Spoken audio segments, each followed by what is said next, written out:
નમસ્તે મિત્રો, આજના પોડકાસ્ટમાં આપનું સ્વાગત છે. આજે આપણે જાણીશું ભાષાનું જ્ઞાન.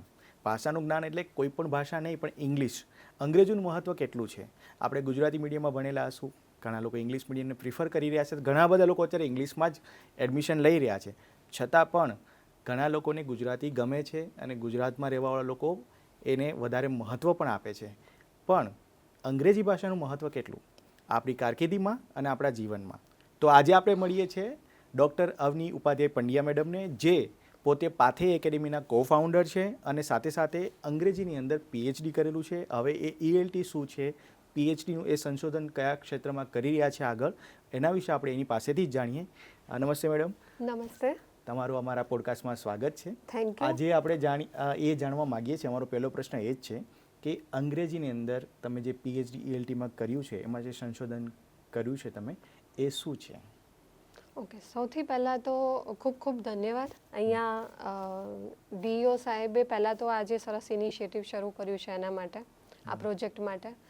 અને દર્શક મિત્રોને નમસ્તે. તો ELTનું ફૂલ ફોર્મ છે ઇંગ્લિશ લેંગ્વેજ ટીચિંગ. હવે મેં એ કેમ પસંદ કર્યું PhD માટે? તો એનું સૌથી મોટું કારણ એ છે કે અત્યારે જેમ આપણે ઉત્ક્રાંતિની વાત કરીએ, મનુષ્યમાં જેમ ઉત્ક્રાંતિ આવે એમ શિક્ષણમાં પણ એક ઉત્ક્રાંતિ આવે, જેમ સમય બદલાય એમ, બરાબર છે? તો નવા નવા અભિગમ શિક્ષણ ક્ષેત્રે પણ આવે. તો ઇંગ્લિશ આપણે વર્ષોથી એક ફિક્સ મેથડ કે એક સિસ્ટમમાં આપણે બંધાયેલા છીએ કે એક વ્યાકરણની ચોપડી હોય કે એક સ્ટોરીઝ કે પ્રોઝ પોએટ્રી, એ બધું આવી જાય અને એ રીતે રીડિંગ કોમ્પ્રિહેન્શન હોય, નિબંધ હોય, એવી રીતે એક માળખું છે જેમાં સતત આપણે ચાલ્યા કરીએ છીએ. તો નવા અભિગમ એમાં શું આવી શકે કે જેના લીધે વિદ્યાર્થીઓને ફાયદો થાય, કે માત્ર પુસ્તકો પૂરતું મર્યાદિત ન રહે અંગ્રેજીનું શિક્ષણ, અને અંગ્રેજીને એક વિષય તરીકે નહીં પરંતુ એક ભાષા તરીકે એ લોકો શીખી અને અપનાવી શકે એક કુદરતી રીતે. જેમ કે આપણે આજકાલ જોઈએ છે કે ઓર્ગેનિક શબ્દ બહુ ટ્રેન્ડિંગ છે અત્યારે. શાકભાજી બધા લેવા જાય તો પણ ઓર્ગેનિક જુએ છે, કોઈ પણ બીજી વસ્તુ લેવા જાય તો પણ ઓર્ગેનિક જુએ છે. તો એ જે ઓર્ગેનિક છે એ ઓર્ગેનિક આપણા શિક્ષણમાં પણ આવે અને વિદ્યાર્થીઓ સુધી પહોંચે, અને એ લોકો અંગ્રેજીને જે રીતે એમણે ગુજરાતીને અપનાવ્યું છે ને આત્મસાત કર્યું છે, એ જ રીતે એ લોકો અંગ્રેજી ભાષાને પણ આત્મસાત કરી શકે in organic way. Okay, great. અને સાથે સાથે તમે TEFL એટલે કે ટીચિંગ એજ્યુકેશન ફોરેન લેંગ્વેજ, એમાં ડિપ્લોમા કરેલું છે. જી. તો આ ડિપ્લોમા કરવાનો પાછળનો હેતુ શું હતો? તો હવે મેં મારા રિસર્ચ દરમિયાન, મારા PhDના રિસર્ચ દરમિયાન મેં ભારતમાં તો જે કંઈ થઈ રહ્યું છે એ જોયું. પછી મને થયું કે એક આંતરરાષ્ટ્રીય દ્રષ્ટિકોણ પણ હોવો જોઈએ જો મારે આ જ ક્ષેત્રમાં આગળ વધવું છે અને મારે કંઈક નવું કે કંઈક વધુ સારું મારા વિદ્યાર્થીઓને આપવું છે. તો એના માટે થઈને મેં TEFL, જેનું ફૂલ ફોર્મ છે teaching English as a foreign language, આપણા બધાના માટે, ગુજરાતમાં જે લોકો રહે છે કે મોટાભાગના ભારતીયો માટે, આપણે દેશની વાત કરીએ તો પણ આપણા સૌના માટે અંગ્રેજી એ આપણી પોતાની માતૃભાષા નથી. દરેકની માતૃભાષા અલગ હશે. કોઈની ગુજરાતી હોય, મરાઠી હોય, અલગ અલગ હોય. એટલે અંગ્રેજી આપણા સૌના માટે એક ફોરેન લેંગ્વેજ કહી શકાય, બહારથી આવેલી. એ વાત અલગ છે કે હવે આપણે એને ફોરેન લેંગ્વેજ રહેવા નથી દીધી. હવે આપણે જોઈએ કે આપણું જે ડ્રાઇવિંગ લાયસન્સ છે એ પણ અંગ્રેજીમાં છપાય છે, કે પછી કોઈ દવા ખરીદીએ છીએ તો એના ઉપરનું જે લેબલ હોય છે એ પણ અંગ્રેજીમાં હોય છે. એટલે અંગ્રેજી એક રીતે જોવા જઈએ તો હવે એક ફોરેન લેંગ્વેજ રહી નથી, એ હવે આપણા જીવનનું એક અભિન્ન અંગ બની ગયું છે. એટલે અમુક શબ્દો તો એવા છે કે જે આપણે ઇંગ્લિશમાં જ બોલીએ છીએ પહેલેથી. તો અત્યારે ઘણા બધા પેરેન્ટ્સ પણ કન્ફ્યુઝ છે મેમ, કે મારે ગુજરાતીમાં મીડિયમમાં બાળકને મૂકવું જોઈએ કે ઇંગ્લિશ મીડિયમમાં. જો કે તમે આખું તમારું એજ્યુકેશન ગુજરાતી મીડિયમમાં લઈને પછી આ લેંગ્વેજ ઉપર એટલું તમે PhD કર્યું છે, તો સૌથી સારું તમે એ સમજાવી શકશો કે એ કઈ રીતના ડિફરન્સ હોય છે એમાં.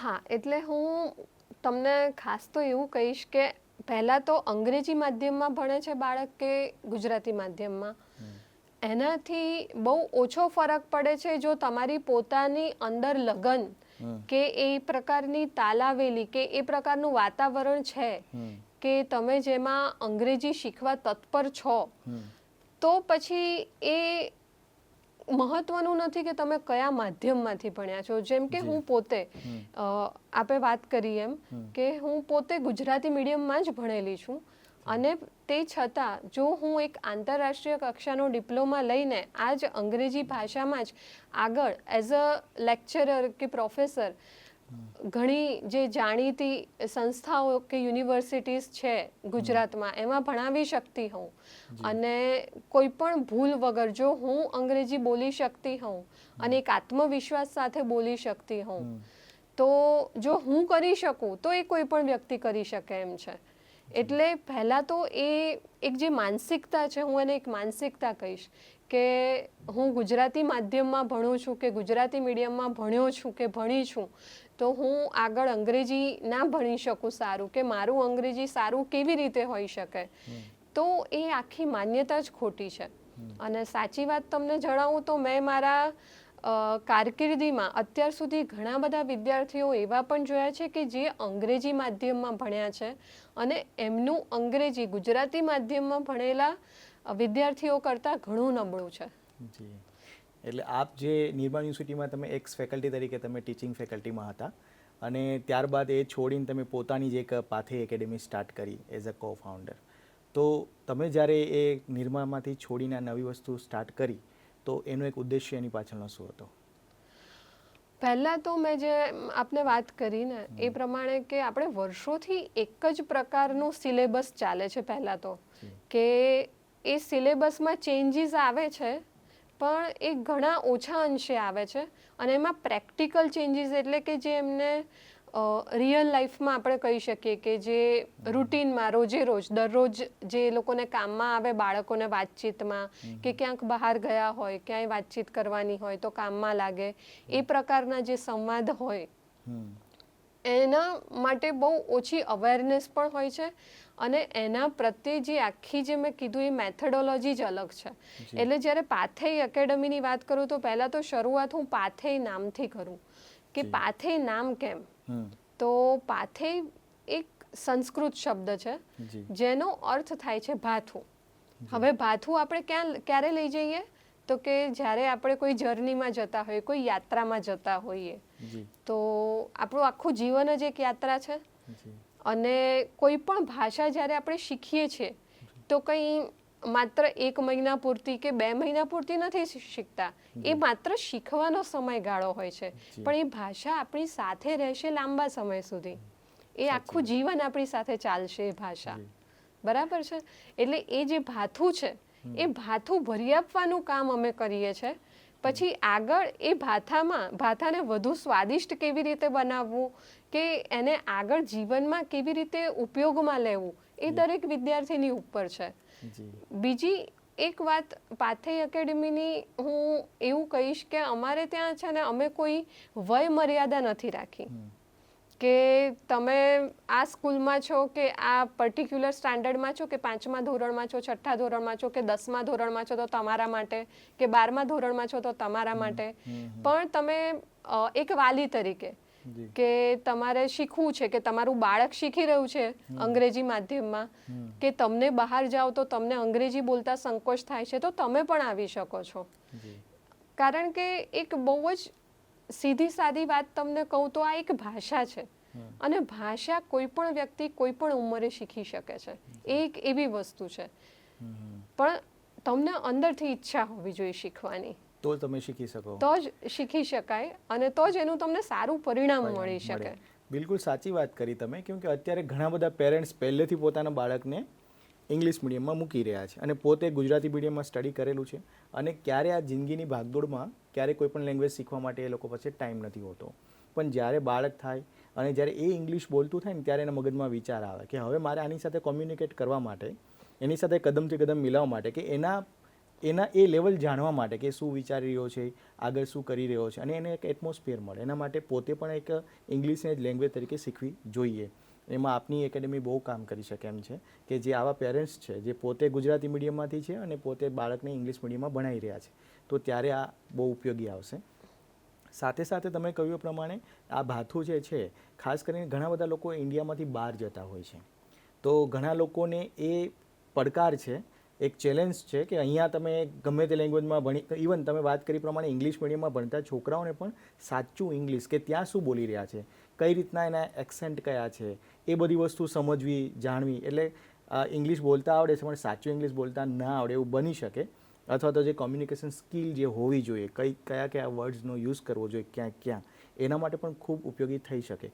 તો આવા કોઈ સ્ટુડન્ટ તમારે ત્યાં આવતા હોય છે જે બહાર ફોરેન સ્ટડી માટે કે ફોરેન વર્ક માટે જતા હોય અને એના માટે ઉપયોગી નીવડે? હા, એવા પણ સ્ટુડન્ટ્સ આવે જ છે જી. કે જેમને અબ્રોડ જવું હોય, કે જેમને ફોરેન બીજી કોઈક યુનિવર્સિટીમાં એડમિશન લીધું હોય જી. અને એ લોકોને અંદરથી એક પ્રકારનો આત્મવિશ્વાસ ખૂટતો હોય જી. કે અંગ્રેજી અમે ભણ્યા તો છીએ 10 થી 12 વર્ષ. હવે તો ગુજરાતમાં કોઈ પણ સ્કૂલમાં તમે ભણતા હો તો 10 થી 12 વર્ષ તો એ લોકોને અંગ્રેજી ભણવાનું આવતું હોય છે, પણ જ્યારે મેં કીધું એમ બોલવાનું જ્યારે આવે, સૌથી વધારે તકલીફ બોલવામાં પડે છે. પહેલી વાત એ, જી. કારણ કે બોલવાનું શેની સાથે સંકળાયેલું છે તો કે સાંભળવા સાથે. તો લિસનિંગ કેટલું થાય છે ઇંગ્લિશનું, એ એક બહુ મહત્વની બાબત છે. ક્લાસરૂમમાં કે ક્લાસરૂમની બહાર કે તમે કેટલો સમય અંગ્રેજી સાંભળો છો, એનો બહુ મોટી અસર થાય છે તમે જે અંગ્રેજી બોલો છો એના ઉપર. કારણ કે જ્યારે તમે બહારના દેશમાં જશો, જેમ આપણે વાત કરી, વિદેશમાં જશો, તો ત્યાંના લોકો હશે, એમની એક્સેન્ટ અલગ હશે. તો પહેલાં તો તમારે એ સાંભળીને ટેવાવવું પડશે કે તમે સમજી શકો. તમે સમજી શકશો તો તમે પ્રત્યુત્તર આપી શકશો. તમે પ્રત્યુત્તર જ નહીં આપી શકો તો તમે વાતચીત કરવાનો સવાલ જ ઊભો નથી થતો. કોમ્યુનિકેશન ગેપ આવશે. તો એક એ ગેપ આવી જશે. એટલે એ બહુ જરૂરી છે કે એ લોકો લિસનિંગથી શરૂ કરે.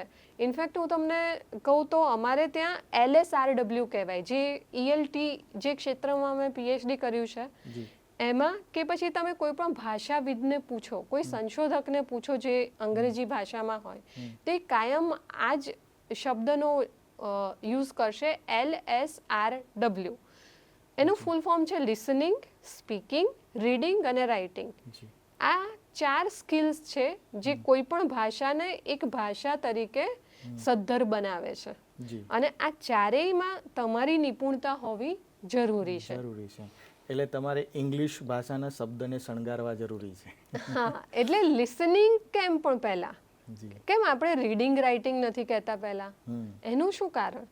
તો એનું કારણ એવું છે કે સાંભળવાનું પહેલા શરૂ થાય છે. આપણે, મેં જેમ કીધું એમ, મનુષ્યની ઉત્ક્રાંતિની વાત કરીએ, આપણા અલગ અલગ જે ઉત્ક્રાંતિના સ્તર છે એની વાત કરીએ, તો જ્યારે ગર્ભમાં બાળક હોય છે ત્યારે પણ એ સાંભળી શકે છે. આપણા જે 16 સંસ્કારો છે એમાંથી એક છે ગર્ભ સંસ્કાર.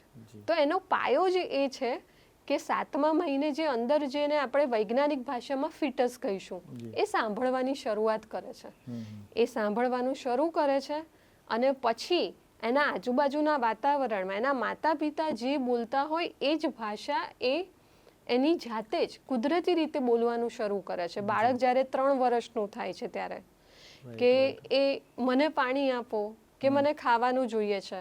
કોઈક ઘર હશે જેમાં બોલાતું હશે ઈ વયોગ્યો, તો એ બાળક ઈ વયોગ્યો બોલશે. જો કોઈ ઘરમાં એવું બોલાતું હશે કે એ જતો રહ્યો, તો અર્થ એક જ છે, પણ બાળક એ જ બોલશે જે એણે સાંભળ્યું છે. એટલે આપણું જે પોતાનું મગજ છે મનુષ્ય તરીકે, તો એ પણ એ જ રીતે ફંક્શન કરે છે કે પહેલા લિસનિંગ આવે છે, પછી સ્પીકિંગ આવે છે અને પછી રીડિંગ રાઇટિંગ આવે છે. જી, બિલકુલ સાચી વાત કરી. પણ હું અહીં તમને એક ક્વેશ્ચન પૂછવા માંગીશ આની અંદર જ, કે બાળકને, માતા પિતા જે છે એ બાળકને કઈ ભાષા શીખવવી જોઈએ? કેમ કે અત્યારે મેં જોયું છે ત્યાં સુધી ઇંગ્લિશ આવડતું ના હોય અને ઇંગ્લિશના શબ્દો, એટલે અડધું ઇંગ્લિશ અડધું ગુજરાતી, સોસાયટીમાં રમવા જાય તો ત્યાં હિન્દી, એટલે છોકરાને ખબર નહીં પડતી કે મારે ભાષા કઈ બોલી. એટલે આપણે પેલું એક ડાયલોગ, કઈ ભાષા બોલે છે, એમ એના જેવું થાય છે. તો તમારી શું એમાં સલાહ હશે, એડવાઇસ, કે તમારી જે પોતાની માતૃભાષા અથવા તો પેરેન્ટ્સની જે ભાષા છે, મધર ટંગ છે, એ જ ઘરમાં બોલાવી જોઈએ કે ના ઇંગ્લિશની તમારે પ્રયોગ કરવો જોઈએ નાનપણથી? બહુ સરસ સવાલ છે અને બહુ અગત્યનો સવાલ છે આ. કારણ કે ભાષા એવું છે ને કે તમે જેટલા નાના હો ને એટલું ઝડપથી તમે ગ્રાસ્પ કરી શકો કે અપનાવી શકો કે આત્મસાત કરી શકો. ભાષા એવું છે. તો હવે જેમ આપે કીધું કે નીચે જાય રમવા તો પણ અલગ અલગ ભાષા અલગ અલગ એના મિત્રો બોલતા હોય તો એ શીખે. તો એ કેવી રીતે શીખે છે? એણે પ્રયત્ન કરવો પડે છે? ના, એની જાતે જ શીખે છે. બરાબર છે. પણ ગુજરાતી, આપણે અત્યારે ગુજરાતમાં બેઠા છીએ અને આપણે ગુજરાતી છીએ. હું પણ ગુજરાતી છું, આપ પણ ગુજરાતી છો. બરાબર છે. આપણા દર્શક મિત્રો પણ ઘણા બધા ગુજરાતી હશે, મોટા ભાગના. બરાબર છે. તો ગુજરાતી એ શું છે? આપણું રૂટ છે, આપણી સંસ્કૃતિ છે. તો આપણે એને છોડવાનું નથી ગુજરાતીને. ગુજરાતીને તો આપણે પાયો તો મજબૂત જોઈશે ને, તો આગળ ઉપર ઇમારતનું ચણતર થશે. એટલે ગુજરાતી છોડવાનું તો કોઈ તબક્કે આવતું જ નથી. પણ એ ગુજરાતીને પકડી રાખીને એની સાથે સમન્વય સાધીને આગળ બીજી ભાષા પણ શીખવી જોઈએ. આપણે જેમ કીધું એમ હિન્દી બાળક બોલતું થઈ જાય છે તો એ બહુ સારી વાત છે ને. એ બીજી એક ભાષા થઈ. પછી અંગ્રેજી છે તો એ ત્રીજી એક ભાષા થઈ. તો વાલીઓએ, મારો મત એવો છે કે કોઈ એક પર્ટિક્યુલર ભાષા કે આ જ ભાષા ઉપર આપણે કોન્સન્ટ્રેટ કરીએ એવું કરવાના બદલે ગુજરાતીનું વાતાવરણ તમે ઘરમાં આપો. બહાર જઈને શાળામાં તો એ અંગ્રેજી શીખવાનો જ છે બાળક. હા, જરૂર પડે તો ઘરે આવ્યા પછી પણ એને અંગ્રેજીનું શિક્ષણ આગળ તમે કન્ટિન્યુ કરી શકો છો. એમાં પણ પ્રયત્ન આગળ કરવાના જ છે. કારણ કે અંગ્રેજી ખૂબ અત્યારે મહત્વનું છે. જે રીતે આપણું ભારતની ઇકોનોમી આગળ વધી રહી છે અને આપણે જે રીતે વ્યાપાર ક્ષેત્રે અને બધા ક્ષેત્રે આગળ છલાંગ લગાવી રહ્યા છીએ, તો જો અંગ્રેજી નહીં આવડતું હોય તો તમે તમારી જાતને વ્યક્ત કેવી રીતે કરશો? કારણ કે સામેવાળી વ્યક્તિ અને તમારા વચ્ચેનું જે સેતુ છે એ અંગ્રેજી ભાષા છે. ધારો કે બહુ સારું તમારું શિક્ષણ છે, તમારા ક્ષેત્રમાં તમે ખૂબ આગળ સારું એવું ભણેલા છો, પણ જો તમે એ વ્યક્ત નહીં કરી શકો કે તમને શું આવડે છે, તો આગળ તમે તમારી કારકિર્દીમાં આગળ કેવી રીતે વધશો? સામેવાળી વ્યક્તિને, ધારો કે તમે ઇન્ટરવ્યૂમાં જાઓ છો કે પછી વિદેશમાં જાઓ છો, તો તમારે એ અભિવ્યક્તિનો જે માધ્યમ છે એ ભાષા છે. અને એ અંગ્રેજી ભાષા કેમ છે? કારણ કે મોટાભાગના દેશોમાં અંગ્રેજી ભાષા બોલાય છે અને લોકોને ખબર પડે છે. તો એક જેને કોમન પ્લેટફોર્મ કોને, એ અંગ્રેજી ભાષા છે. એટલે એ મહત્વનું છે. કારણ કે મારી પાસે સારામાં સારી પ્રોડક્ટ છે, પણ હું વેચું કેવી રીતે? આપણે ગુજરાતીઓ તો વ્યાપાર માટે પંકાયેલા છીએ. દેશમાં શું, વિદેશમાં ખૂણે ખૂણે ગુજરાતી છે, વ્યાપાર કરી રહ્યો છે. પણ વેચું કેવી રીતે? મારે સામેવાળી વ્યક્તિને અંગ્રેજીમાં જણાવવું પડશે ને કે આમાં શું શું છે, મારી પ્રોડક્ટ શું છે. તો એ જણાવવું તો મારે અંગ્રેજીમાં જ પડશે. જી. એના માટે પણ ઇંગ્લિશ તમને એક લેવલ સુધી તમને આવડવી જ જોઈએ. અને એના માટે જ તમે આ લેવલ માટે વાત કરી રહ્યા છો કે એટલું કમસે કમ આવડે કે પોતાની જાત વિશે કહી શકે, પોતાની પ્રોડક્ટ સમજાવી શકે, એ કોમ્યુનિકેશન માટે પણ આગળ વધી શકે, તો એનો પોતાનો એક બિઝનેસ પણ એક્સપાન્ડ થઈ શકે. ગુજરાતીઓ ખરેખર વ્યાપારમાં તો મજબૂત છે જ, લેંગ્વેજમાં પણ મજબૂત બનશે તો ઘણું આગળ જઈ શકશે. અને આ કોમન પ્લેટફોર્મ છે, તમારે કોઈ પણ સાથે વાતચીત કરવી હોય. અને અત્યારે જમાનો જે છે ઇન્ટરનેટનો છે, કોઈ પણ વ્યક્તિ સાથે વાત કરતી હોય ત્યારે ઇંગ્લિશને વધારે પ્રેફરન્સ આપતી હોય છે, વધારે એ ભાષામાં વાત કરતા હોય છે. સાથે સાથે હું તમને હવે એ વિશે પૂછવા માગું છું કે તમે જ્યારે તમારી કરિયર જર્નીની અંદર તમે આ લેંગ્વેજ સિલેક્ટ કરી, તો મેં જોયું કે તમારા 10th કે 12thની અંદર સારા એવા પર્સન્ટેજ હતા. તમે આ સામાન્ય વિજ્ઞાનની કરતાં પણ તમે સાયન્સ કે એવું પસંદ કરી શક્યા હોત, પણ ઇંગ્લિશ જ કેમ? તમે આમાં પહેલેથી તમે નક્કી કરેલો હતો તમારો કરિયર ગોલ કે કંઈ બીજો કંઈ ઉદ્દેશ હતો? બહુ રસપ્રદ સવાલ છે આ તો. અને હા, આ ઘણા બધાએ જાણવું જરૂરી છે. કારણ કે મારું તો ખાલી હું કહીશ કે એક ખાલી વાર્તા જેવું છે, પણ જો કદાચ એનાથી કોઈકને પ્રેરણા મળી જતી હોય તો ક્યાંક કોઈને મદદરૂપ થઈ શકે. તો હા, મારા 10માં બોર્ડમાં 86% હતા અને હું ઈચ્છત તો મને વિજ્ઞાન પ્રવાહમાં એટલે કે સાયન્સ સ્ટ્રીમમાં ખૂબ જ સરળતાથી એડમિશન મળી શકે એમ હતું. તે છતાં મેં આર્ટ્સ પસંદ કર્યું કારણ કે મને ભાષાઓ પ્રત્યે એક પ્રકારનો લગાવ હતો અને મને પહેલેથી જ સાહિત્ય ગમે. અને એવું નહીં કે અંગ્રેજીનું સાહિત્ય. ઉનાળાની રજાઓ દરમિયાન છે ને મારા મધર મને એક ચોપડીની દુકાન હતી નાનકડી, એમાં લઈ જાય કાયમ, અને ત્યાંથી મારે 5 થી 7 ચોપડીઓ ખરીદવાની હોય.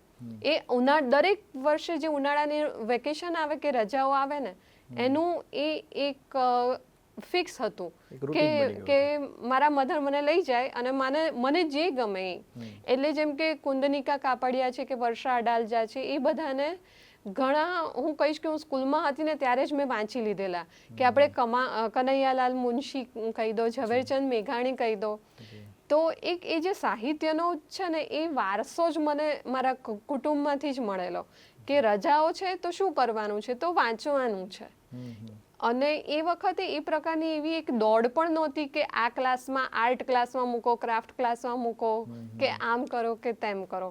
બરાબર છે. તો ગુજરાતીનો તો સાહિત્ય મને ત્યાંથી વારસો મળ્યો જ. સાથે સાથે મારી સ્કૂલમાં એ જે તે સમયે અંગ્રેજી એ લોકોએ હાયર સ્ટાન્ડર્ડની બુક્સ અમને આપવાની શરૂ કરી.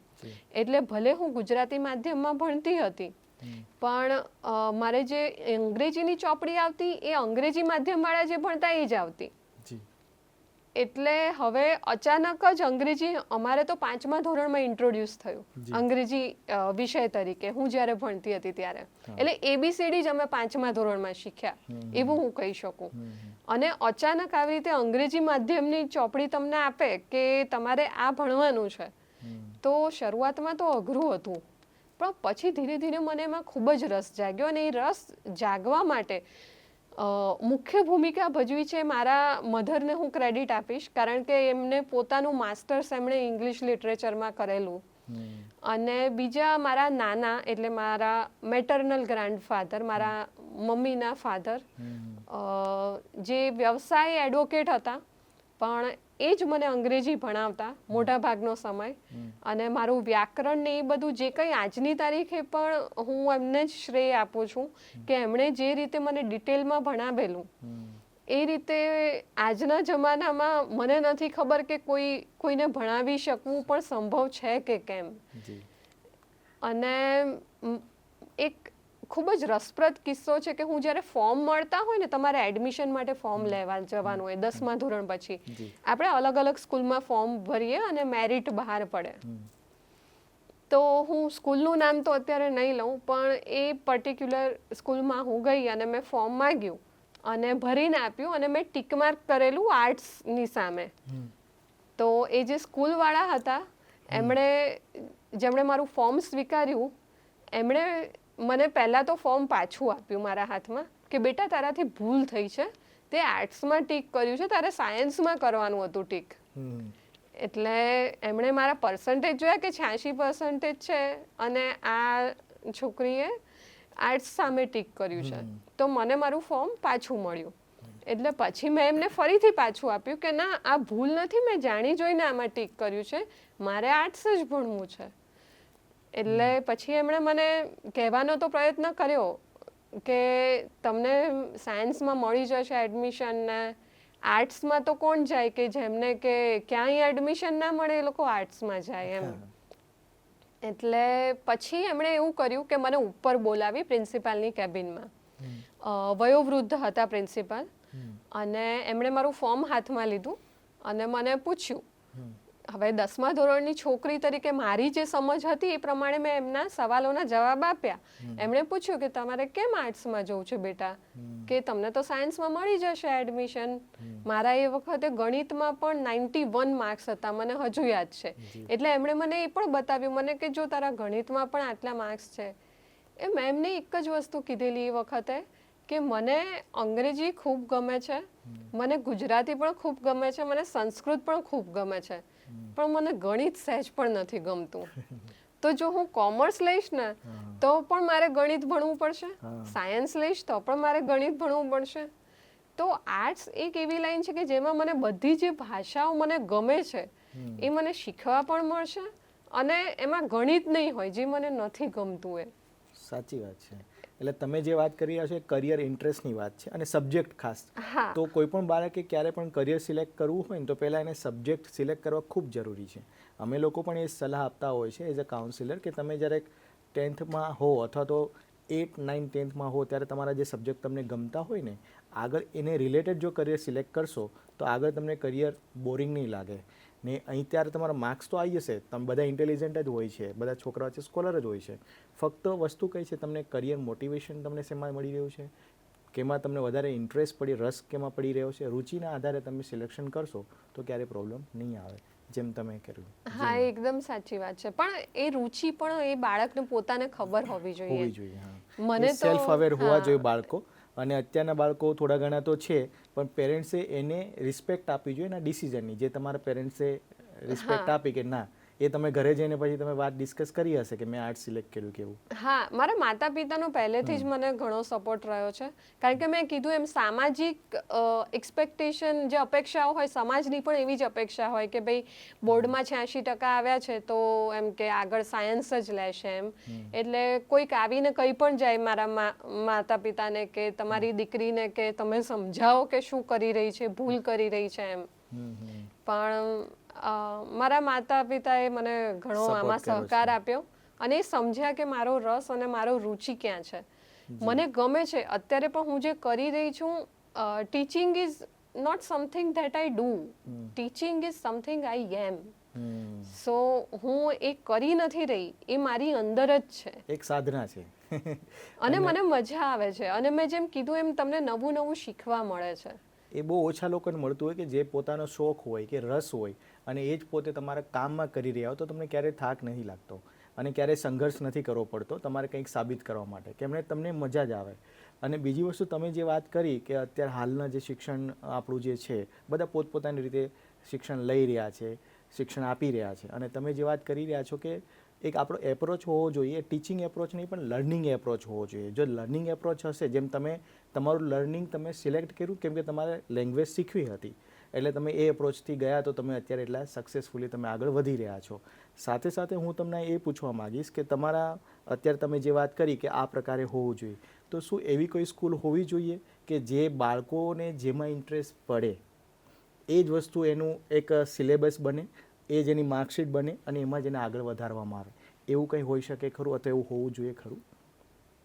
આ તો ખૂબ એક સરસ કન્સેપ્ટ છે. આવું હોવું જોઈએ, અને હું તો તમને એવું કહીશ કે પહેલાના જમાનામાં આવું એકચ્યુઅલી હતું. ઓકે. કે એ જમાનામાં જ્યારે ગુરુકુળ હતા ત્યારે એક બાળક બધું જ શીખતો. એ રસોઈ બનાવવાનું પણ શીખતો, સીવણ પણ શીખતો, ગૂંથવાનું પણ શીખતો. એટલે જેને આપણે અત્યારે લાઈફ સ્કિલ્સ કહીએ છીએ ને, એને આપણે લાઈફ સ્કિલ્સ કહીએ છીએ કે તમે કોઈ પણ, જેમ આપણે વાત કરી, છોકરાઓ બધા વિદેશ આજકાલ ઘણા જાય છે, મેગી બનાવતાય નથી આવડતું. એટલે એ તમે સર્વાઈવ કેવી રીતે કરો? તો પછી તો એ જે લાઈફ સ્કિલ્સ કહેવાય ને એ તો બધા આવડવા જ જોઈએ. અને હા, એવી શાળાઓ પહેલા હતી અને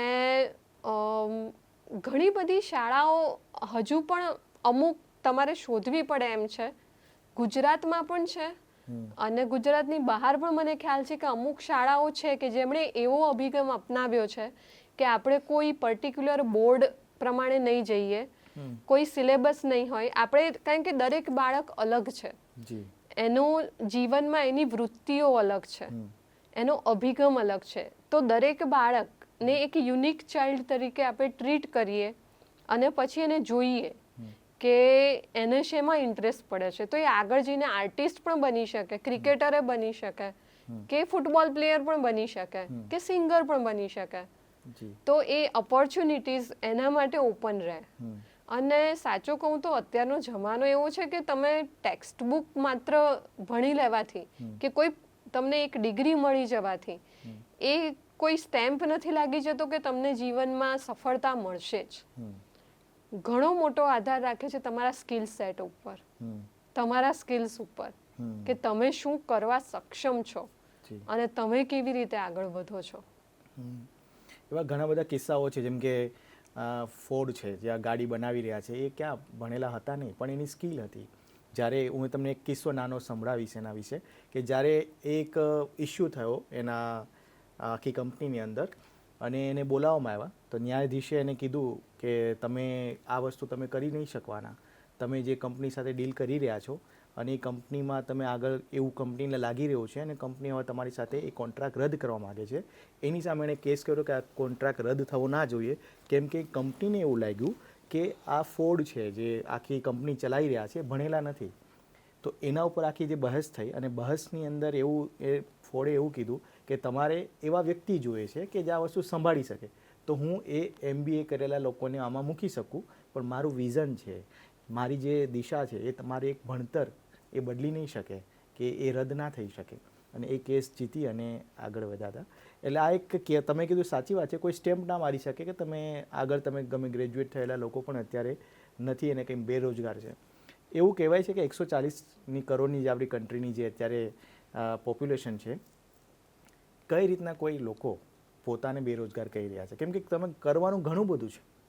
અત્યારે સામાન્ય એક તમે આપણે બધી કહેવાય ને કે બધી અલગ અલગ એપ્લિકેશન્સની અંદર તમે જશો તો તમે જે કંઈ પણ તમારે જોઈએ તમને મળી જતું હોય છે. એમાં લોકો બિઝી હોય છે. ડૉક્ટર વિઝિટ કરવાના પૈસા નથી લેતા, એટલે એક પ્લમ્બર કે તમને મિકેનિક તમારા ઘરે AC રિપેર કરવા માટે વિઝિટ કરવાના પૈસા લેતા હોય છે. એક ઇલેક્ટ્રિશિયન પણ વિઝિટ કરવાના પૈસા લેતા હોય છે. તો આ બધી સ્કિલ બેઝ પ્રોગ્રામ પણ ગવર્મેન્ટ પણ પ્રમોટ કરી રહી છે અને લોકો એમાં જવું જોઈએ અને પોતાનું કામ ચાલુ કરવું જોઈએ, તો ક્યારેય પ્રોબ્લેમ નથી આવવાનો. હવે હું તમને એ પૂછવા માગીશ કે આગળ જે તમે આ સ્કૂલની વાત કરી એ ખરેખર બહુ સારી વાત છે. જો એવી સ્કૂલ જો હોય તો બાળકના પોતાની યુનિકનેસ બહાર આવે અને એક યુનિકનેસના આધારે પોતાના રસપ્રદ કરિયરની અંદર આગળ જઈને, અને ખાસ કરીને જે અત્યારે બીમારી વધી રહી છે, સ્ટ્રેસ વધી રહ્યો છે, ખાસ કરીને બાળકોને ભણવાનો સ્ટ્રેસ છે, મધર ફાધરને 10th અને 12thમાં જાણે કર્ફ્યુ લાગ્યો હોય ઘરમાં, TV બંધ, ઇન્ટરનેટ બંધ, બહાર જવાનું બંધ, આ બધો જે માહોલ છે એની અંદર બાળકો સ્ટડી કરી રહ્યા છે. એને કારણે ઘણા બધા ડિઝીઝ કન્ડિશન અમને જોવા મળી રહી છે મેન્ટલી. તો જે તમે વાત કરી પ્રમાણે જો એને ઇન્ટરેસ્ટેડ વસ્તુમાં જ હશે ને કોઈ સ્ટ્રેસ જ નહીં આવે, તો પોતાની લાઈફ અને આસપાસના લોકોની લાઈફ સરળ બનશે, સ્ટ્રેસ નહીં આવે. તો એ પણ એક વધુ મહત્ત્વનું વાત છે. હવે તમને એક સવાલ એ પૂછવા માગીશ કે અંગ્રેજી મીડિયમની અંદર ભણેલા બાળકો છે, હવે એ લોકોને બહાર કોઈ કન્ટ્રીની અંદર જઈ રહ્યા છે, એમાં પણ ઇંગ્લિશ એને આવડે છે એવું સાબિત કરવું પડે છે. અમુક પ્રકારની એક્ઝામ્સ આપીને એનું લેવલ સાબિત કરવું પડતું હોય છે. તો એ લોકોએ ખાલી એ લેવલ ઉપરથી ઇંગ્લિશ કરીને જવું જોઈએ કે કોઈ સારો એવો કોઈ લાઈફ સ્કિલ છે, કમ્યુનિકેશન સ્કિલ છે, એવા પ્રોગ્રામ સાથે પર્સનલ ડેવલપમેન્ટ છે એની સાથે આગળ વધવું જોઈએ? એના વિશે થોડું કહેશો? હા, જરૂરથી. જે વિદ્યાર્થીઓને વિદેશ જવું છે, કે જેમનું પ્લાનિંગ અત્યારથી છે જ કે હું આગળ ભણવા કે પછી વ્યવસાય માટે હું વિદેશમાં જવા ઈચ્છું છું, તો જો તમને અત્યારથી ખબર જ છે તો પહેલાં તો રોજ તમે અંગ્રેજી શીખવાને માટે કેટલો સમય ફાળવો છો, પહેલું તો એ. અને માત્ર જો તમને એવું લાગતું હોય કે ભાઈ હું અંગ્રેજી માધ્યમમાં ભણ્યો છું કે ભણી છું અને હું વાતચીત કરી શકું છું અંગ્રેજીમાં, અને મારે માત્ર પર્ટિક્યુલર જે સ્કોર લાવવાનો છે એ પરીક્ષા પૂરતું એટલું જ મારે ઇંગ્લિશ ભણવાની જરૂરત છે, તો તમે એ પ્રમાણે જઈ શકો છો.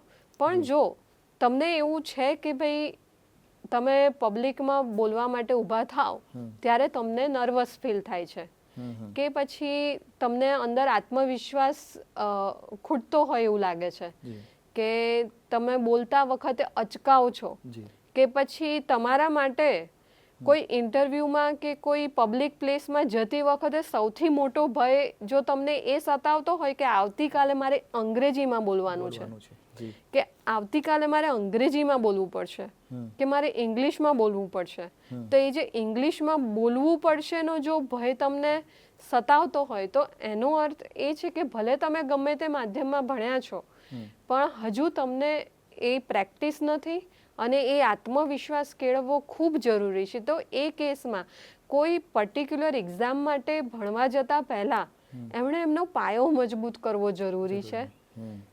એટલે જે મેં પહેલાં વાત કરીએ LSRW, listening, speaking, reading, writing, આ ચારે ચાર સ્કિલ્સ ખૂબ જ મહત્ત્વના છે. પણ સૌથી ઓછું મહત્ત્વ જે સ્કૂલના શિક્ષણ દરમિયાન બાળકો આપે છે કે વિદ્યાર્થીઓ આપે છે કે ઇવન વાલીઓ પણ ખૂબ ઓછું મહત્વ આપે છે, એ છે લિસનિંગ અને સ્પીકિંગ. જી રીડિંગ અને રાઇટિંગને તો ખૂબ મહત્વ આપી જ દેવાય છે કે વાંચીને યાદ કરી લે છે કે ગોખી લે છે, ચલો એવું માની લઈએ. પણ એટલે એમના માર્ક્સ તો આવી જાય છે, સ્કોર તો આવી જ જાય છે, પણ જ્યારે ઊભા થઈને બોલવાનું આવે છે તકલીફ ત્યારે પડે છે. બોલવામાં અને ભાષાને સમૃદ્ધ બનાવવામાં તમે જે પહેલાં વાત કરી કે જે લેંગ્વેજ છે ભાષાને સમૃદ્ધ બનાવવી કઈ રીતના, મેં વાત કરી શબ્દોને કઈ રીતના શણગારીને તમારે વાત કરવી, નવા નવા જે શબ્દકોશની અંદર ઘણા બધા શબ્દો એડ થતા જાય છે, એના વિશે અવેર રહેવું અથવા તો એને પોતાની જાતને અપડેટ કરવી. આજકાલ તો ઘણું બધું એવું પણ ચાલે છે કે એક વ્યક્તિ ઓપોર્ચ્યુનિટીને આ રીતના બોલે છે, કોઈ ઓપોર્ચ્યુનિટી બોલે છે, મતલબ કે એક્સેન્ટને પણ લોકો અત્યારે જોઈ રહ્યા છે કે તમે કઈ પેલામાં બોલી રહ્યા છો. એના વિશે તમે જરા વાત કરશો થોડી?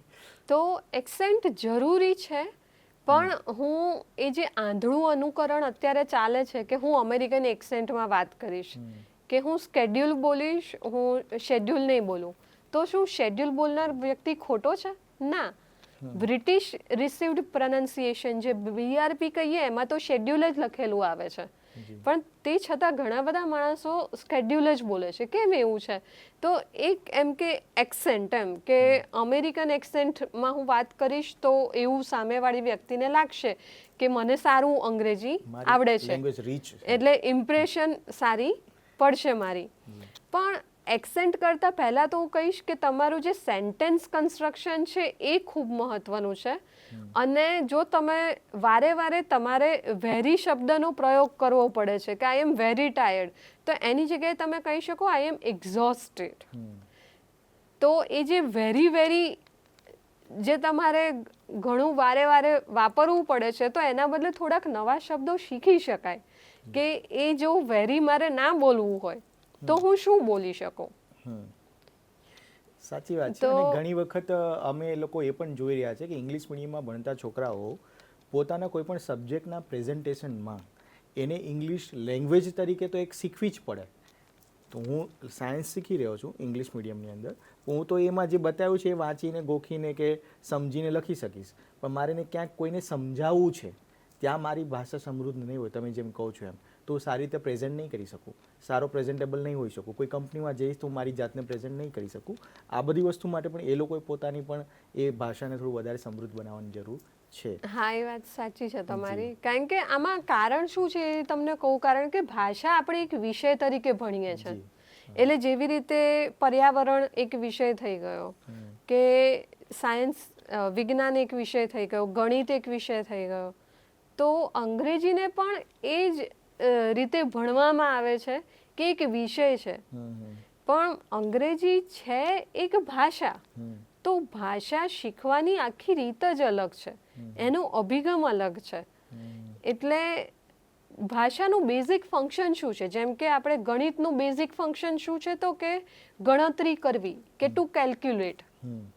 હવે હું 10 થી 12 વર્ષ ગણિત ભણું છું, પણ જ્યારે મને તમે બહુ સાદો એક ક્વેશ્ચન પૂછો કે 15 + 5 કેટલા, અને હું નથી કહી શકતી, તો એ જે 10 થી 12 વર્ષ હું ભણી ગણિત, એનો શું અર્થ?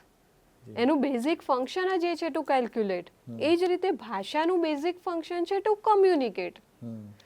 તો જ્યારે બોલવાનું આવે અને હું ના બોલી શકું અંગ્રેજી, તો એ જે 10-12 વર્ષ હું ભણી હું એને વિષય તરીકે જ ભણી, હું એને ભાષા તરીકે મેં એની તરફ ધ્યાન જ નથી આપ્યું, એવું કહી શકાય. અને સાથે સાથે હવે એક સવાલ મગજમાં એ આવી રહ્યો છે કે જે અત્યારે બેઝિક આપણે સ્ટાર્ટ કર્યું હતું ત્યાં જ, કે જે પેરેન્ટ્સ ગુજરાતી મીડિયમમાં છે, ઘણા બધા પેરેન્ટ્સ છે, ગુજરાતમાં છીએ એટલે ઘણા બધા પેરેન્ટ્સ અને પોતાના બાળકોને ઇંગ્લિશ મીડિયમમાં જ મૂકી રહ્યા છે કે ફ્યુચર ગોલ્સ હશે, કંઈ પ્લાન હશે એના, કે અમે નથી ભણ્યા પણ મારું બાળક ઇંગ્લિશ મીડિયમમાં કે કંઈક એવા બોર્ડમાં ભણે કે આગળ કોમ્પિટિટિવ એક્ઝામ છે કે ફોરેન પણ જઈને કે ત્યાં એજ્યુકેશન માટે પણ જઈ શકે. તો એ લોકોને જો ઇંગ્લિશ શીખવું હોય ને ઘણા ફ્રી પણ નથી હોતા, તો આપ અથવા આપની જે પાથેય એકેડેમી છે એમાં શું હેલ્પ કરી શકે? પહેલાં તો એ લોકોને જો ઇંગ્લિશ શીખવાની ઈચ્છા થઈ છે તો હું એમને પહેલાં તો એ બાબતે ધન્યવાદ આપીશ કે મેં કીધું એમ એજ ઇઝ નો બાર, વય મર્યાદા જેવું કાંઈ નથી હોતું કોઈ પણ ભાષા શીખવા માટે. તમે કોઈ પણ ક્ષેત્રમાં હોવ, તમે વ્યવસાય કરતા હોવ કે નોકરી કરતા હોવ, જે પણ હોય, તમારો પોતાનો વ્યાપાર હોય, પણ તમારે અંગ્રેજી શીખવું છે તો તમે શીખી જ શકશો. અને એમને મેં કીધું એમ પહેલાં અમારે પાથેય એકેડમીમાં કોઈ પ્રકારની એવી વય મર્યાદા કે અમે એવું નથી જોતા કે તમે આ ક્ષેત્રમાંથી આવો છો, અચ્છા તમે વ્યાપાર કરો છો, અચ્છા તમે આ કરો છો. હા, તમારી જરૂરિયાત શું છે અમે પૂછીએ છીએ કે જેમ કે કોઈ હાઉસવાઈફ એટલે હોમ મેકર આવે છે, એક ગૃહિણી આવે છે અમારા પાસે, તો એ ગૃહિણીની શું જરૂરિયાત છે? તો એને બહાર પોતાના વ્યવહારિક કામ માટે જ્યારે બહાર જાય છે કે પોતાની બહેનપણી, પોતાના મિત્રો સાથે જ્યારે બહાર જાય છે, કોઈ રેસ્ટોરન્ટમાં જાય છે, તો જ્યારે ઓર્ડર પ્લેસ કરવાનો આવે અંગ્રેજીમાં ત્યારે પણ એને એક ખચકાટ અનુભવાય છે. એ નથી બોલી શકતી કે જેમાં શબ્દો લખ્યા હોય મેન્યુમાં તો એનું ઉચ્ચારણ કદાચ નથી કરી શકતી બરાબર. તો એની જરૂરિયાત અલગ છે અને એક વ્યક્તિ જે નોકરી કરી રહ્યો છે, જેને પ્રેઝન્ટેશન આપવાના હોય છે, એની જરૂરિયાત અલગ છે.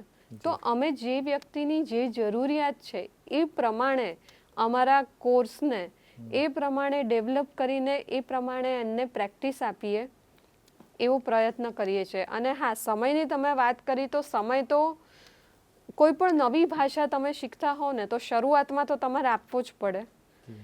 એ રોજ તમારે એ ભાષાના સંપર્કમાં રહેવું જરૂરી છે, કારણ કે એનું સૌથી મોટું કારણ એ છે એના સંપર્કમાં રહેવું જરૂરી છે. અને તમે સંપર્કમાં કેવી રીતે રહી શકો? તો એ ભાષાનું તમે સાંભળો કંઈક, એ ભાષાનું કંઈક વાંચન કરો કે તમે કોઈની સાથે વાત કરો. હવે ઘરનું વાતાવરણ ગુજરાતમાં આપણે મોટા ભાગે એવું હોય કે ઘરે કોઈ અંગ્રેજીમાં વાત ન કરતું હોય, બરાબર છે, સ્વાભાવિક છે. તો એવે કેસમાં તમે આવી રીતે જો કોઈ ક્લાસ જોઈન કરો છો કે અમારી એકેડમી પાથે એકેડમીમાં આવો છો તો અમે તમને ત્યાં જ બોલાવડાવીએ છીએ. એટલે તમે બોલવાનું તો શરૂ કરી જ દો છો. અને અમે એવું નથી કહેતા કે તમે અઠવાડિયા પછી અંગ્રેજી બોલી શકશો. અમારે ત્યાં પહેલા દિવસથી અમે અંગ્રેજી બોલાવડાવીએ છીએ કે તમે આવ્યા, તમે ત્યારથી જ અંગ્રેજી બોલવાનું શરૂ કરો છો. ભલે તમારું સેન્ટેન્સ કન્સ્ટ્રક્શન કે તમારી વાક્ય રચના બરાબર નહીં હોય, ભૂલો પડતી હશે, ભાંગ્યું તૂટ્યું બોલતા હશો, ચલો, પણ અંગ્રેજી બોલવું જરૂરી છે. જેમ આપણે સ્વિમિંગ શીખતા હોઈએ કે ગાડી ડ્રાઈવ કરતા શીખતા હોઈએ તો એને કરવું જરૂરી છે. ખાલી હું એના વિશે વિડીયો જોઉં કે અચ્છા સ્વિમિંગ આ રીતે થાય છે તો મને સ્વિમિંગ આવડી જશે? હું પોતે જ્યાં સુધી સ્વિમિંગ નહીં કરું ત્યાં સુધી મને સ્વિમિંગ નથી આવડવાનું. એટલે આ પણ એ રીતનું જ છે. જી, બહુ સારી વાત કરી તમે. હવે તમને એક લાસ્ટ એ પૂછવા માંગીશ કે અમારા બાળકો જે ઇંગ્લિશમાં જ ભણી રહ્યા છે અથવા તો જો ગુજરાતીમાં ભણી રહ્યા છે એને થોડી ટિપ્સ આપશો. હા, તો સૌથી પહેલાં જેમ મેં આપણા સંવાદ દરમિયાન સતત કીધું છે એમ લિસનિંગ એ સૌથી મહત્ત્વનો ભાગ ભજવે છે. તો રોજ તમે થોડોક સમય 10 મિનિટ 15 મિનિટ તમે સેલફોન યુઝ કરો છો, તમારો મોબાઈલ ફોન યુઝ કરો છો, તો એમાં કંઈક તમે ઇંગ્લિશમાં જુઓ કે સાંભળો અને તમને જેમાં રસ હોય એમાં સાંભળો. એટલે જો તમને સ્પોર્ટ્સમાં રસ છે તો સ્પોર્ટ્સને લગતું કંઈક સાંભળો કે રમતગમતના ક્ષેત્રે શું થઈ રહ્યું છે, એને લગતા સમાચાર હોય કે એને લગતું કોઈ વિદેશી વિડીયો હોય એ સાંભળો. એમાં નીચે છે ને પેલા સબટાઇટલ્સ આવતા હોય છે, તો એ સબટાઇટલ સાથે તમે શરૂઆત કરી શકો કે તમને બરાબર નથી સમજાતું કારણ કે જે વિદેશી વ્યક્તિ બોલતું હોય તો એના પોતાના ઉચ્ચારણ અલગ હોય, એની બોલવાની લઢણ અલગ હોય, તો શરૂઆતમાં એ સમજતા વાર લાગે. તો એ સબટાઇટલ સાથે તમે એ વિડીયો જોઈ શકો. અને શું થશે કે રોજ તમારા કાનમાં પડશે. હવે એક શબ્દ જે તમે આજે સાંભળ્યો છે એ 5 દિવસ પછી તમે ફરીથી બીજી કોઈ વિડીયોમાં કે બીજા કોઈક ઓડિયોમાં ફરીથી સાંભળશો ત્યારે તમે એની સાથે કનેક્ટ કરી શકશો કે હા આ શબ્દ આવેલો મેં સાંભળ્યો છે. અને પછી ધીરે ધીરે તમે એનું ઉચ્ચારણ પણ સમજવા લાગશો અને એ પ્રમાણે તમે એમાં પ્રતિભાવ તમારો પણ આપી શકશો. જી, બહુ સારી વાત કરી. અમે આ સારથી પ્રોજેક્ટ દ્વારા એએમએ અમદાવાદ અને ડીઓ કચેરી દ્વારા આ પ્રોગ્રામ ચલાવી રહ્યા છે પોડકાસ્ટ, અને ઘણા બાળકોને કારકિર્દીને લઈને અને ઘણા બધા ક્વેશ્ચન હોય છે એ અમે ક્વેશ્ચન અમારા વોટ્સઅપમાં લઈ રહ્યા છે. કોઈ ક્વેશ્ચન હશે તો આપને પણ અમે આપીશું જેનું તમે નિરાકરણ કરી શકો. ચોક્કસ. અને અમારા સારથી પ્રોજેક્ટ વિશે તમે શું કહેવા માંગશો? પહેલાં તો મને નામ જ ખૂબ ગમ્યું છે, સારથી. જી. આપણે કૃષ્ણ ભગવાનની વાત કરીએ તો એ મહાભારતમાં સારથી બનેલા. એટલે સારથી શું છે પહેલાં તો એ સમજીએ કે જે ગાઈડ કરે છે, માર્ગદર્શન આપે છે. જી. બરાબર છે. તો આ જે સારથી પ્રોજેક્ટ છે એનાથી માત્ર વિદ્યાર્થીઓને નહીં પણ વાલીઓને પણ ઘણો લાભ મળે છે. જી. એમને માર્ગદર્શન મળશે કે કારકિર્દીમાં કે એમને ઉચ્ચતર ભણતર માટે એમના આગળ ક્યાંક જવું છે, વિદ્યાર્થીને બહાર જવું છે કે શું કરવું છે, કયા ક્ષેત્રમાં જઈ શકે, કે કયા ઓપ્શન્સ અવેલેબલ છે. કારણ કે ઘણી વખત તો એ જ નથી ખબર હોતી કે કયા ઓપ્શન્સ અવેલેબલ છે. જેમ કે આ પોડકાસ્ટ થ્રુ મારા ખ્યાલથી આની પહેલાં એક મહેમાન આવેલા જેમણે યુપીએસસી જીપીએસસી વિશે વાત કરી, બરાબર છે. તો એ બહુ મહત્વનો મુદ્દો છે કારણ કે સિવિલ સર્વિસીસમાં અત્યારે જરૂર છે કે આપણને જેવું કોઈ નવું એક જુવાન કે એક યંગ વ્યક્તિ આવે તો એક નવો દ્રષ્ટિકોણ લઈને આવશે. જી. એ પણ આપણા ગુજરાતી હોય તો વધારે સારું પડે. અમે એ વાત ખાસ કરી. અને એ ગુજરાતને આગળ લઈ જવા માટે કામમાં લાગશે કે પછી એનો એ જે નવો દ્રષ્ટિકોણ હશે એનાથી ઘણા ફેરફાર, ઘણા સારા સુધાર પણ આવી શકે આપણી જે સિસ્ટમ છે એમાં. જી. અને આપણે ગુજરાતને આમ તો હું કહીશ કે ઓલરેડી આપણે વર્લ્ડ મેપ ઉપર મૂકી જ ચૂક્યા છે, thanks to our PM Shri, જે પોતે એક ગુજરાતી છે. બરાબર છે. તો હવે ગુજરાતીની તાકાત વિશે તો આમાં કંઈ કહેવાનું રહેતું જ નથી. પણ આ જે સારથી પ્રોજેક્ટ છે એનાથી ખરેખર ઘણા બધા લોકોને, હું તો ડીઈઓ સાહેબને પણ આ બાબતે ધન્યવાદ કરીશ કે એમણે આ એક સુવિચાર કહીએ એમને આવ્યો અને એના ઉપર એમણે એક્ઝિક્યુટ કર્યો કે આ જે પોડકાસ્ટ જઈ રહ્યો છે એ દરેક ગામડે કે કોઈ ગામડામાં બેઠેલું બાળક હશે તો એ પણ જોતું હશે, એને પણ આમાંથી કંઈક શીખવા મળશે કે કંઈક જાણવા મળશે અને આગળ એની જે યાત્રા હશે, એની જે જર્ની હશે એમાં એને ઘણો લાભ થશે આનાથી. એટલે આ જે સારથી પ્રોજેક્ટ છે એ ખૂબ જ સારું ઇનિશિયેટિવ છે અને આપણા ગુજરાત માટે, આપણા ગુજરાતના જે યંગસ્ટર્સ છે, આપણો જે યુવા વર્ગ છે એમના માટે અને એમના પેરેન્ટ્સ માટે પણ આ એક બહુ મોટો આશીર્વાદરૂપ છે એમ હું કહીશ. જી બિલકુલ. Thank you so much. તમે એના વિશે વાત કરી, સારથી વિશે.